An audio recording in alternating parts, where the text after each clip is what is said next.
ما هي أجندة الاستعمار الجديد؟ ولماذا ينافق ويسيس الغرب ملف حقوق الإنسان؟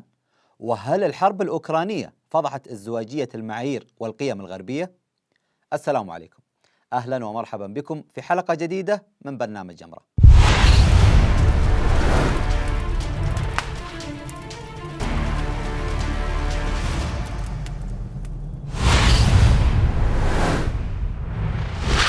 في حقبة الاستعمار الأوروبي وتحديدا في القرن الخامس عشر ميلادي، كانت القوى العظمى في ذلك الوقت مثل الإمبراطورية البريطانية وإيطاليا وأسبانيا والبرتغال وغيرها من الدول تتسابق في إنشاء المستعمرات لتحقيق أهدافها السياسية والاستحواذ على المصادر الطبيعية لتلك المستعمرات. كان المستعمرون والذين غالبا ما كانوا أوروبيين يستعمرون البلدان باعتمادهم على أساليب عسكرية، قتل وتخويف واستعباد، لدرجة أنهم كانوا يعرضون السكان الأصليين في أقفاص حدائق للبشر شبيهة بحدائق الحيوان.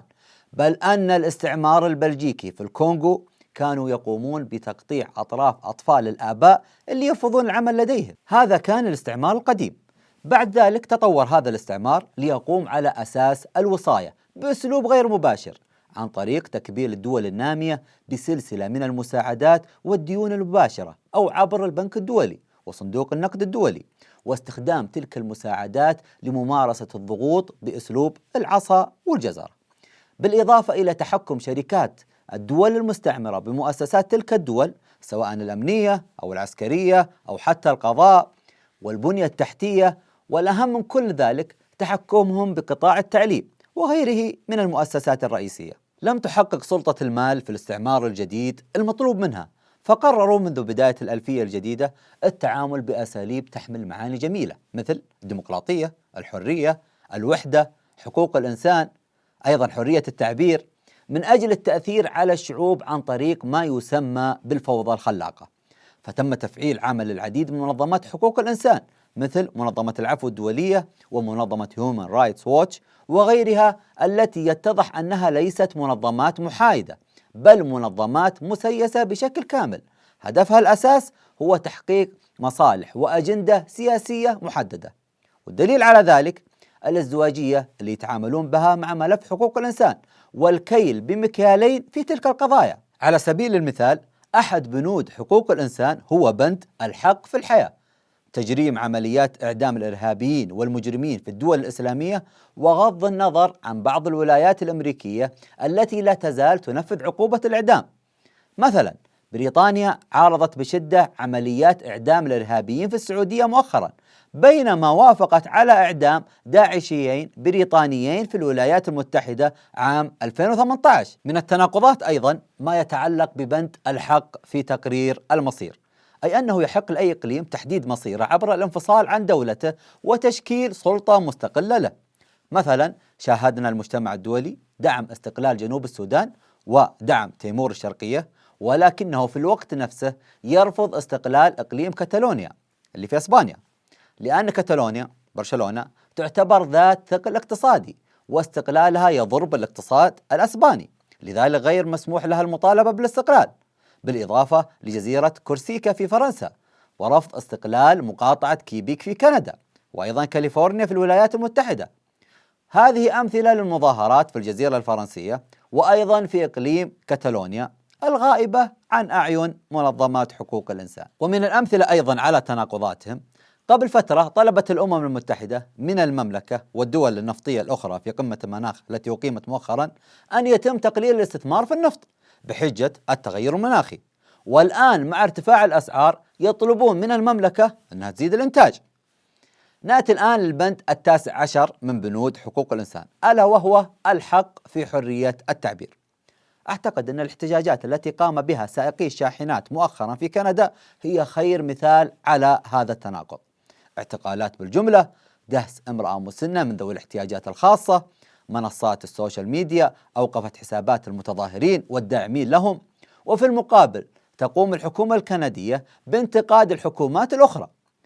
المضحك أن كندا وغيرها من الدول الغربية يطالبون الدول العربية بالسماح بالخطاب المتطرف تحت ذريعة حرية التعبير، وبعدين إذا وقع الفاس في الرأس يقولون أنتم اللي دعمتوا داعش.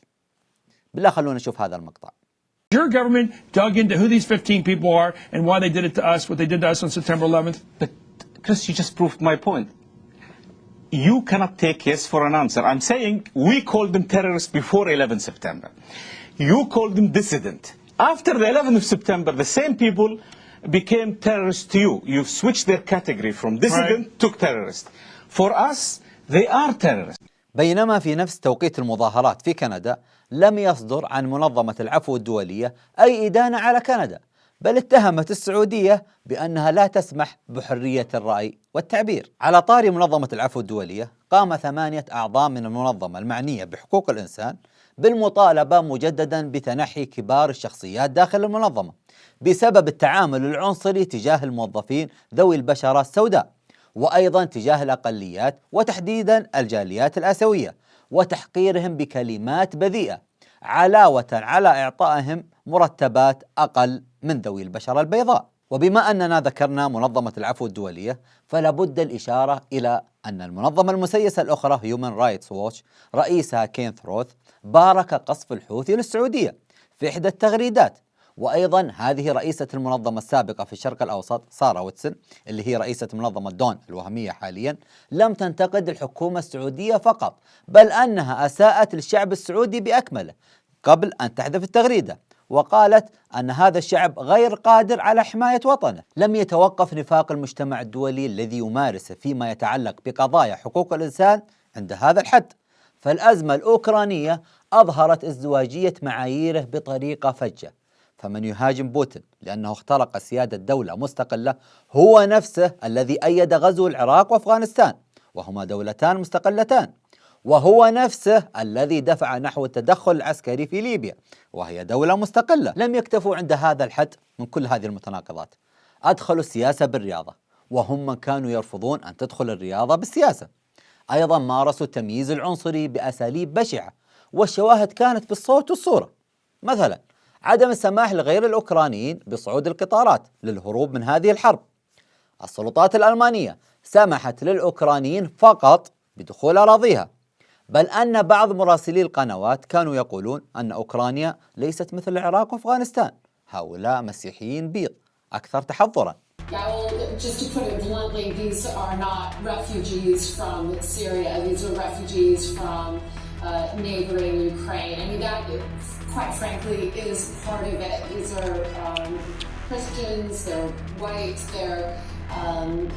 They're very similar to people. I mean, people who live in. I'm sorry.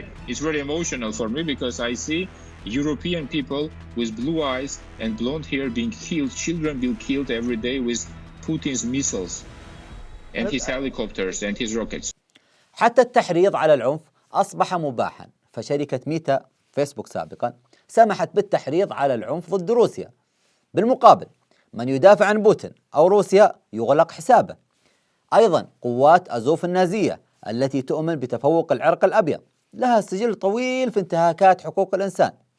هاي أمريكا وكندا تدعمها اليوم، بينما قبل عامين طالبت أمريكا بوضعها على قائمة الإرهاب. أخيرا حتى لا يفهم كلامي على أنه دعوة لعدم الاهتمام بمأساة أوكرانيا، أشير إلى أن ما يعانيه شعبها يستحق التعاطف، فالإنسانية والمواقف وأيضا الأخلاق لا تتجزأ، ولكن أن يستخدم ملف حقوق الإنسان كشماعة من بعض الدول الغربية لتحقيق أطماعها ومصالحها الاستعمارية فذلك هو الإرهاب بأم عينه. شكرا لمتابعتكم، إلى اللقاء.